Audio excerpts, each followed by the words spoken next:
ആയുസ്സും ആരോഗ്യവും ഉറപ്പാക്കൂ. കുറഞ്ഞ നിരക്കിൽ ഹെൽത്ത് പാക്കേജുകൾ ഇവിടെ ലഭ്യമാണ്. കൃത്യത, വേഗത, മിതമായ നിരക്ക്. പ്രശസ്ത ഗൈനക്കോളജിസ്റ്റ് ഡോക്ടർ കൃഷ്ണവേണിയുടെ സേവനം ഇവിടെ ലഭ്യമാണ്. Medora clinical laboratory, Nilambur road, Pookkottumpadam. Chokkad ഗ്രാമപഞ്ചായത്ത് പെടയന്താൾ GLP സ്കൂളിലെയും 40 സെന്റ് GLP സ്കൂളിലെയും 2 ഉന്നതിയിലേക്കും മുഴുവൻ വിദ്യാർത്ഥികൾക്കും സൗജന്യമായി നോട്ട് ബുക്ക് വിതരണം ചെയ്തു. പുല്ലങ്കോട് ഗവൺമെന്റ് ഹയർ സെക്കൻഡറി സ്കൂളിലെ മുൻ കായിക അധ്യാപികയായിരുന്ന കവിത ടീച്ചറും ചില സുമനസുകളും ചേർന്നാണ് നോട്ട് ബുക്കുകൾ വിതരണം ചെയ്തത്. മുൻ മെമ്പർ ഷാഹിന ഗഫൂറിന്റെ നേതൃത്വത്തിലാണ് നോട്ട് ബുക്കുകൾ എത്തിച്ചു നൽകിയത്. ചോക്കാട് പഞ്ചായത്തിലെ പുല്ലങ്കോട് ഹയർ സെക്കൻഡറി സ്കൂളിലെ കായികാധ്യാപികയായിരുന്ന നമ്മളെ കവിത ടീച്ചർ വർഷങ്ങൾക്ക് മുമ്പ് ഇവിടെ പഠിപ്പിച്ചു പോയിരുന്നതാണ്. പക്ഷേ എന്നാലും ഇപ്പോൾ ആൾ ഈ നാട്ടിലില്ല എങ്കിൽ കൂടിയിട്ട് ഈ നാട്ടിൽ കുറച്ചു കാലം പഠിപ്പിച്ചു എന്നുള്ളതും അതുപോലെ പഠിപ്പിച്ചിരുന്ന സമയത്ത് ഇവിടെ താമസിക്കാനുള്ള സൗകര്യം ഇവിടെ ആനപ്പട്ടത്ത് ഉമ്മറോയാക്കാൻ്റെ വീട്ടിലാണ് താമസിച്ചിരുന്നത്.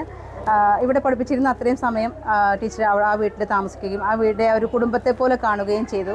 അതോടൊപ്പം തന്നെ ഇവിടെയുള്ള കുറച്ച് സുഹൃത്തുക്കളും ആ ഒരു ബന്ധം നിലനിർത്തുന്നതിന് വേണ്ടിയിട്ട് ടീച്ചർ ഇന്നും ഞങ്ങളോടൊപ്പം ഉണ്ട്. ഇന്നും ഞങ്ങളെ എന്താവശ്യം പറഞ്ഞാലും ടീച്ചർ ഞങ്ങൾക്ക് ചെയ്തു തരുന്നത്. പഠനവുമായി ബന്ധപ്പെട്ടിട്ട് എന്താവശ്യം ഉണ്ടെങ്കിലും ടീച്ചർ നമ്മളോടൊപ്പം ഉണ്ട്. അത് ഈ നാടിനെ ഒരു സ്വന്തം നാടിൻ്റെ ആ ഒരു ഇഷ്ടത്തോടു കൂടി കാണുന്നത് കൊണ്ടാണ് നമുക്ക് ടീച്ചർ ഇത്രയും കാര്യങ്ങൾ ചെയ്തു തരുന്നത്.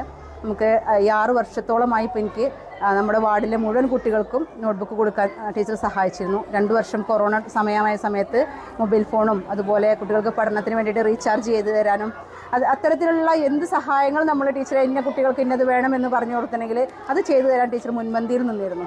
അതുപോലെ ട്യൂഷന് പഠിക്കാൻ താല്പര്യമുള്ള കുട്ടികൾക്ക് ട്യൂഷന് പറഞ്ഞയക്കാൻ പറ്റാത്ത അവസ്ഥയുള്ള വീടുകളിൽ ആ കുട്ടികളെ ട്യൂഷന് പറഞ്ഞയച്ച് പഠിപ്പിച്ചിരുന്നു. അവരൊക്കെ നല്ല മാർക്ക് വാങ്ങി വിജയിച്ചു എന്ന് കാണുന്നതാണ് ടീച്ചറുടെ ആ സന്തോഷം. അതാണ് ഇതിൻ്റെ ഇടനിലയിൽ നിന്ന് പ്രവർത്തിക്കുന്ന ഞങ്ങളുടെ സന്തോഷം. ആ സന്തോഷം ഇനിയും തുടരണം എന്നുള്ളതാണ്. പുല്ലങ്കോട് ഗവൺമെന്റ് ഹയർ സെക്കൻഡറി സ്കൂളിലെ മുൻ കായികാധ്യാപികയായിരുന്ന കവിത ടീച്ചറും ചില സുമനസുകളും ചേർന്നാണ് പെടയന്താൾ പ്രദേശത്ത് വിദ്യാർത്ഥികൾക്ക് നോട്ട്ബുക്കുകൾ വിതരണം ചെയ്യുന്നതിനുള്ള സഹായം ചെയ്യുന്നത്. കഴിഞ്ഞ 8 വർഷങ്ങളായി സ്കൂളുകൾ തുറക്കുന്ന സമയങ്ങളിൽ ഈ സംഘത്തിന്റെ നേതൃത്വത്തിൽ നോട്ട്ബുക്കുകൾ നൽകി വരുന്നുണ്ട്. സാമൂഹ്യ പ്രവർത്തകനും അറഫ ട്രാവൽസ് ഉടമയുമായ ഉമ്മർ കോയ പെടയന്താൾ സ്കൂളിൽ വെച്ച് വിതരണോദ്ഘാടനം നിർവഹിച്ചു. എറണാകുളത്ത് സംസ്ഥാന അത്ലറ്റിക്സ് അസോസിയേഷൻ ഓഫീസിലാണ് കവിത ടീച്ചർ ഇപ്പോൾ ജോലി ചെയ്യുന്നത്. വിദ്യാഭ്യാസ ആവശ്യങ്ങൾക്ക് ഈ സംഘം മറ്റ് നിരവധി സഹായങ്ങളും പെടയന്താളുകാർക്ക് ചെയ്തു വരുന്നുണ്ട്. കവിത ടീച്ചറും ഉമ്മർ കോയയുടെ മകൾ സജ്ന ടീച്ചറും പെടയന്താളിലെ വീട്ടിൽ ഒരുമിച്ചായിരുന്നു താമസം. ഇവരുടെ കുടുംബത്തിലെ ഒരംഗം പോലെ കഴിഞ്ഞിരുന്നതിനാലുള്ള ആത്മബന്ധമാണ് പെടയന്താൾ പ്രദേശത്തിനോട്. വിദ്യാഭ്യാസ ആവശ്യങ്ങൾക്ക് ഷാഹിന ഗഫൂർ മുഖേന കവിത ടീച്ചറുടെ സംഘത്തിന്റെ നേതൃത്വത്തിൽ പെടയന്താളുകൾക്ക് സഹായങ്ങൾ ചെയ്തു കൊടുക്കുന്നുണ്ട്. നോട്ട് ബുക്കുകൾ വിതരണോദ്ഘാടന ചടങ്ങിൽ PTA പ്രസിഡന്റ് T. അജേഷ് അധ്യക്ഷത വഹിച്ചു. Headmaster V. സുന്ദരൻ, ശൈലജ, അധ്യാപകർ, നാട്ടുകാർ തുടങ്ങിയവർ ചടങ്ങിൽ പങ്കെടുത്തു. News bureau, Chokkad.